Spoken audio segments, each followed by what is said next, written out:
La solitude. Parlons aujourd'hui de ce sentiment qui nous est tous familier, parfois de manière plus intense que nous ne le souhaiterions. C'est une émotion complexe, parfois douloureuse, mais elle peut aussi être une occasion de croissance personnelle. Alors, prenons place, respirons profondément et explorons ensemble comment faire face à la solitude de manière saine et constructive. La solitude n'est pas simplement le fait d'être physiquement seul, c'est un sentiment de déconnexion, un écart entre les relations que nous avons et celles que nous désirons. Elle peut survenir même lorsque nous sommes entourés de personnes. Ce sentiment d'être séparé des autres, même lorsque nous sommes en leur présence, peut être déroutant et déstabilisant. Il existe de nombreuses causes de la solitude, et elles sont aussi diverses que nous le sommes. Des changements de vie majeurs, comme un déménagement ou une rupture, peuvent nous faire sentir seuls. Des problèmes de santé, comme la dépression ou l'anxiété, peuvent également augmenter notre sentiment de solitude. Et parfois, sans même raison apparente, nous nous sentons simplement déconnectés des autres, comme si nous ne pouvions pas vraiment les atteindre. Cette situation peut avoir un impact profond sur notre bien-être. Elle peut nous rendre plus susceptibles de développer des problèmes de santé mentale. Elle peut également affecter notre santé physique en augmentant notre risque de maladie cardiaque et en affaiblissant notre système immunitaire.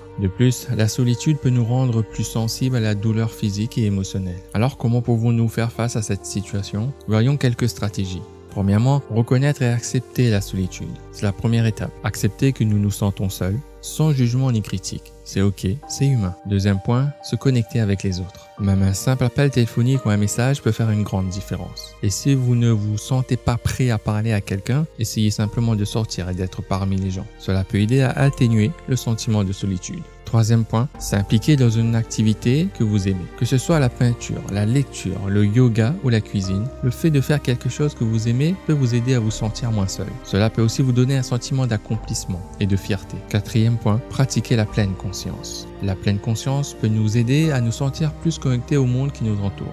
Elle peut également aider à accepter notre solitude sans la juger. Cinquième point, prendre soin de soi. C'est un point important, le fait de savoir prendre soin de soi lorsqu'on se sent seul. Cela peut impliquer de manger sainement, de faire de l'exercice, de se reposer suffisamment ou simplement de faire quelque chose qu'on aime. Et sixième point, chercher de l'aide. Si votre solitude devient trop lourde à porter, alors il devient important de chercher de l'aide.